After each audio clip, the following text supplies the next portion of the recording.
Hello everyone, welcome to this video. Let's start with the solution of LTC AIIMS Chemistry Unit Test 5. Question number 1. In hydrogen atom, the radial distance is maximum between. So in hydrogen atom, the radius is proportional to n square. Alright guys, so basically what you have to do in this question is you have to find out the difference between n2 square and n1 square. So you will find out that this difference will come out to be maximum for this option. De Broglie wavelength is given and you have to find out the linear momentum. As per the De Broglie, lambda is equal to h by p. Alright, so linear momentum, it will be h by lambda. In CGS system, the value of Planck's constant is 6.626 into 10 raised to the power minus 27 erg second, and divided by the wavelength is given to be 6.625 multiplied by 10 to the minus 9 meter. You convert it to centimeter and you will find out the answer is 10 to the minus 20. Okay. Maximum number of electrons possible with n is plus L is equal to 5. So you should remember that n is always greater than L, right? That is L is always less than n. So the minimum value of n that I can take is 3, right? Then L will be 2. Likewise, I can take n is equal to 4, L is equal to 1. I can take n is equal to 5, L is equal to 0. So third shell and SPD, so this is 3D subshell. Fourth shell, it is 4p subshell, and fifth shell, it is 5s subshell. Okay. So basically 10 electrons in d orbitals here, 6 electrons in p orbitals, and 2 electrons in s orbital. So total of 18 electrons will be permitted. Okay. Then assuming that the energy of a multi-electron atom depends only on the principal quantum number potassium atom belongs to, then you see the filling of electrons, it will change, right? So for potassium, whose atomic number is 19, 1s2, right? Then 2s and 2p, they will have equal energies. So it will be 2s2, 2p6. Then 3s, 3p and 3d, they will have equal energies, right? Because the value for one electron system, the value of electron depends on principal quantum number, and the same we have assumed for multi-electron systems too, right? So 2 electrons here, then 6 electrons here. How much is that? This is 18, so 1 electron, right? The last electron goes in d orbital, so as per the definition, it belongs to d block. Okay. In photoelectric effect, okay, the Einstein's photoelectric equation is the maximum kinetic energy is h nu minus h nu naught. So if you compare this equation with the equation of a straight line, then you will see that if you draw a graph of kinetic energy of photoelectrons versus frequency, then Planck's constant is the slope, right? So this is your correct answer. 3s orbital and 4s orbital, they have same number of angular nodes. Yes, because angular nodes is equal to the L, and L value is 0, right? So they don't have any angular node. And they have same number of radial nodes. No, because radial nodes are given by n minus L minus 1, and they have different values of n. So definitely the number of radial nodes will be different. So statement 1 is correct, but statement 2 is incorrect. Which of the following species shows plus I effect? It's the oxide group. Because of the electron-electron repulsions, it gives away electron a little bit. Greater stability of methyl carbanion over tertiary-butyl cation is explained by inductive effect, right? Because in case of tertiary-butyl carbanion, there's destabilization because of the inductive effect by 3 methyl groups. The most reactive compound toward SN1 would be the one which gives the most stable carbocation. So definitely this is secondary benzyl cation. It will be the most stable out of these 4. The incorrect statement, water can be used as solvent in SN1. Yes, water is a polar protic solvent. Then iodide is a better leaving group than fluoride. Yes, because it is the weaker conjugate base.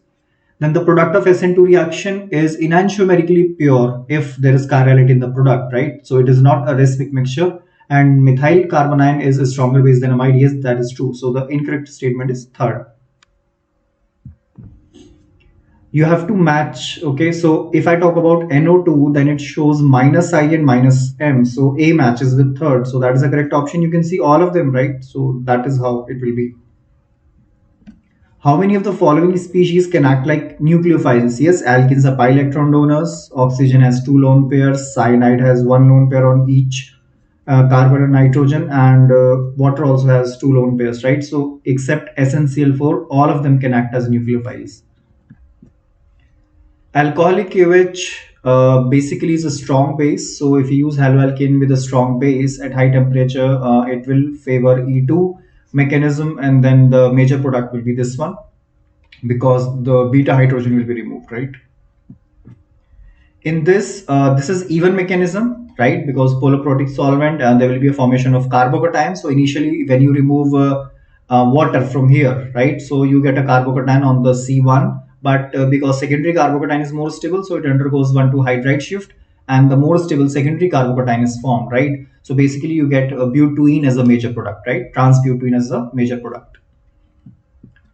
Hoffman's product is the major product when either the leaving group is poor or the base is bulky. Okay, so in this case, this base is bulky, tert oxide ion. So it will approach that beta hydrogen which has least amount of steric hindrance. So this will be the Hoffman product here.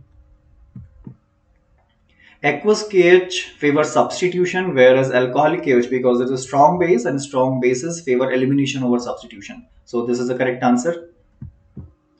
An electron in sixth orbit, so the number of lines would be delta n multiplied by delta n plus 1 divided by 2. Okay, so electron drops from 6 to first orbit, delta n is 5, so 5 into 6 divided by 2, so it is 15 lines in total. Electron gain enthalpy for chalcogens, right? So oxygen on the top should have had the most negative, but because of the small size, there are electron repulsions.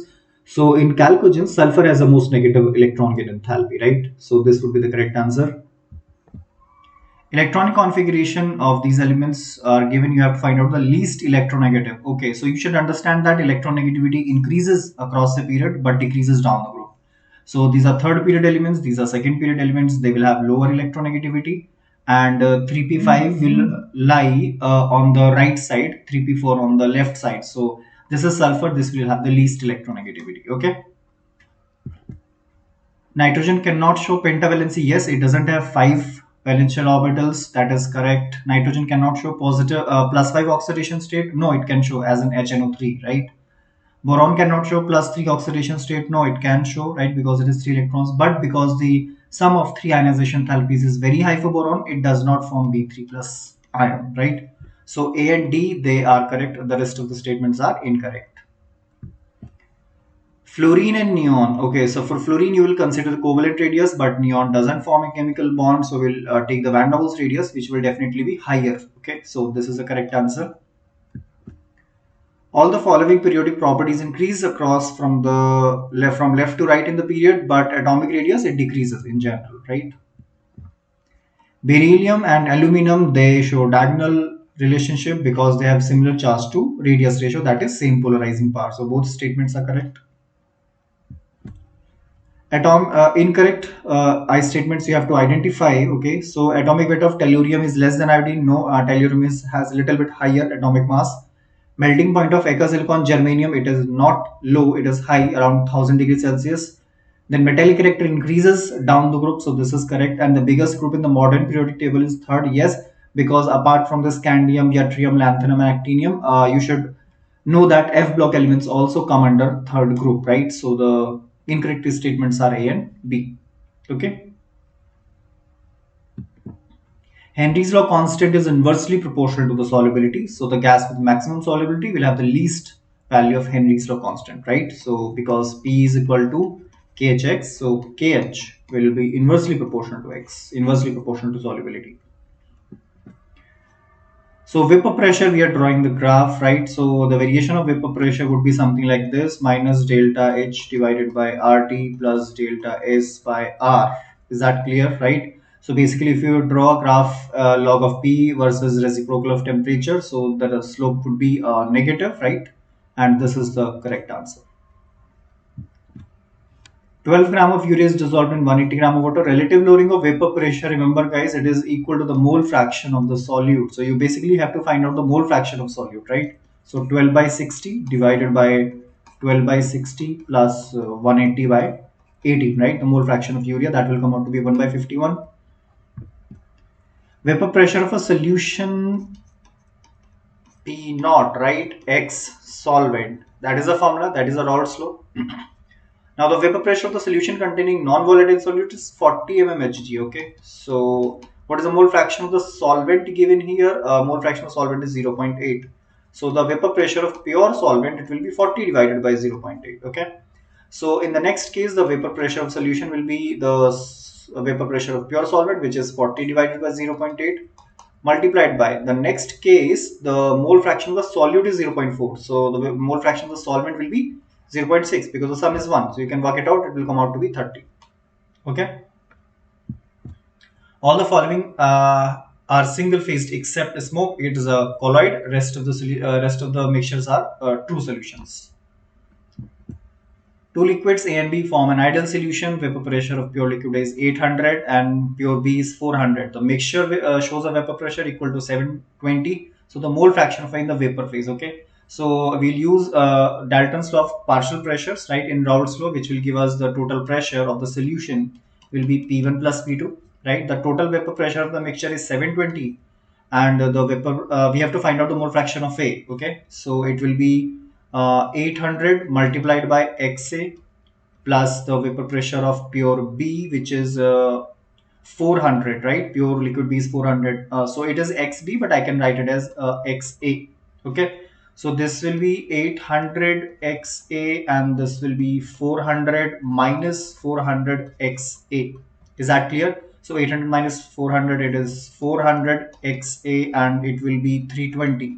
So the mole fraction of A, it is 400 divided by 320. Okay. So this is like 10 by, this will be 320 divided by 400. Yeah, sorry. So that will be 320 divided by 400. So it will be 0.8. Correct, guys? Okay.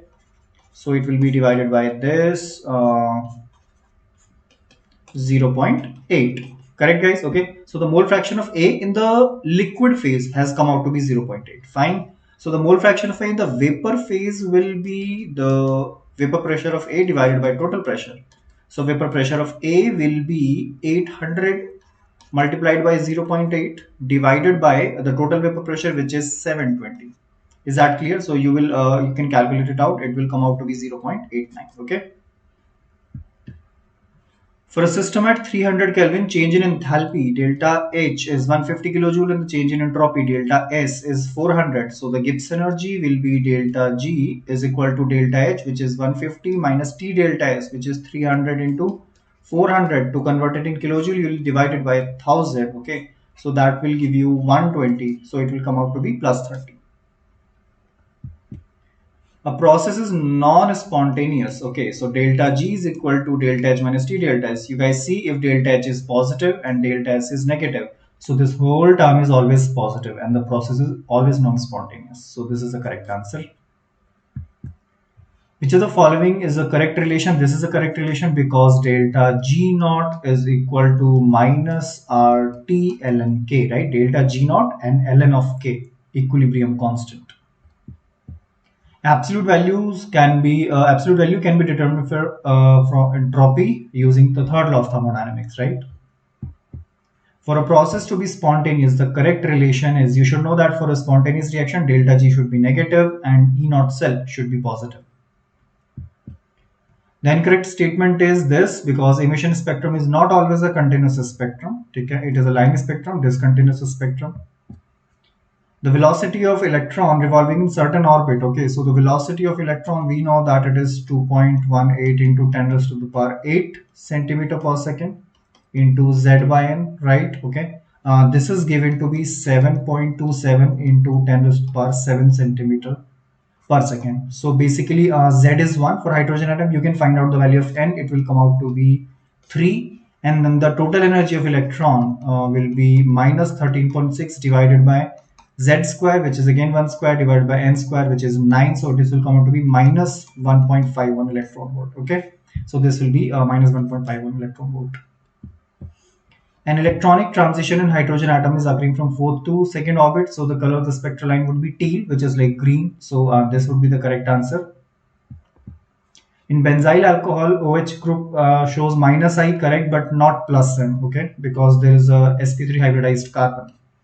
In chlorobenzene, chlorine shows minus I effect only. No, it does. It also shows plus M effect, right? But the donation is not that important, but it shows. So both statements are incorrect. The least reactive compounds toward nucleophilic substitution will be this one because it has methyl group which is electron donating, right? But this is electron withdrawing, this is electron withdrawing, and because of the minus side effect, OCH3 group is also electron withdrawing. Which is most reactive towards dehydrohalogenation, the one which gives most stable alkene, and in this case, this will be that compound, right? It will give the most stable alkene. Hoffman product. Okay, so the leaving group should be poor. So fluoroalkanes, remember guys, they undergo Hoffman elimination. So that is the correct answer. Even CB, you have to find out. Okay, so these are alcohols. They will undergo even mechanism. This will show even CB elimination because hydroxide as such is a poor leaving group. It's a strong base, and so this will undergo even CB mechanism, right? The successive ionization potential. So a second period element, right? First, second, third, fourth, fifth. You can notice the sixth ionization enthalpy is very high. So definitely we are talking about nitrogen, right? Because it has 5 valence electrons. So sixth ionization enthalpy will be very high. So the chloride of nitrogen will be NCl3, right? The noble gas element with the least positive electron enthalpy is helium, right? In the long form of periodic table, the element with the configuration radon 7s2 62, guys, it is thorium. It belongs to F block element because in +3 state, the remaining one electron, it goes to the F orbital. Okay, so this is an F block element. The solubility of aqueous H2S is 0.192 molar. The Henry's law constant of H2S will be, so it is B is equal to KHX. Pressure is 1 bar. Okay, it is Henry's law constant multiplied by molality is 0.192. So the number of moles of solute will be 0.192 and 1 kg of solvent, so which is 55.55 moles. So you can work it out. It will come out to be 289.4 bar. Okay. Relative lowering of vapor pressure of non-aqueous solution containing non-volatile solute is 0.3. So the relative lowering is the mole fraction of solute, which is 0.3. So the mole fraction of solvent will be 0.7. And remember guys, the ratio of mole fractions is same as the ratio of number of moles. So I can also use them as the number of moles of solute and the number of moles of solvent, right? So the molality of the solution will be basically the moles of solute, which is 0.3, and the mass of solvent in kg, which will be number of moles multiplied by the, it is an aqueous solution. So no, the molecular weight of solvent is 200, so you will multiply it by 200, and to convert it in kg, you will multiply it by 1000. So that will give you the answer. It will be approximately 2.143 molar. Okay. Two volatile liquids A and B, they are mixed in a mole ratio of 3:2. The vapor pressure of pure A is 500 and that of pure B is 900. The mole fraction of B in the vapor phase. So it's similar to the question we have solved a while ago. So basically the total vapor pressure of the solution will be pure vapor pressure of A, which is 500 multiplied by its mole fraction, which is 3/5, plus the vapor pressure of B, which is 900 multiplied by 2/5. Okay. Now you have to find out the mole fraction of B in the vapor phase. So this will be pressure of B, which is 900 into 2 divided by 5 divided by total pressure, right? So you just work out this calculation, substitute this in the denominator, you will find out the answer. That will be 0.545. For a chemical process, delta H and delta S are given. You have to find out the temperature at which the reaction is spontaneous. So remember that from delta G is equal to delta H minus T delta S. If delta H is positive and delta S is also positive, right? So this term should dominate in order for the Gibbs energy to be negative, which means that temperature should be high. Now the temperature at equilibrium is delta H by delta S. So for the reaction to be spontaneous, temperature should be greater than delta H by delta S. Is that clear, guys? So delta H is 60 kilojoule divided by delta S is 20. So this will come out to be 3000, but this will be the temperature at which the reaction will be at equilibrium. So temperature should be, the correct option is that in which the T is greater than 3000. So which happens to be 3600 Kelvin. All right, guys. Thank you.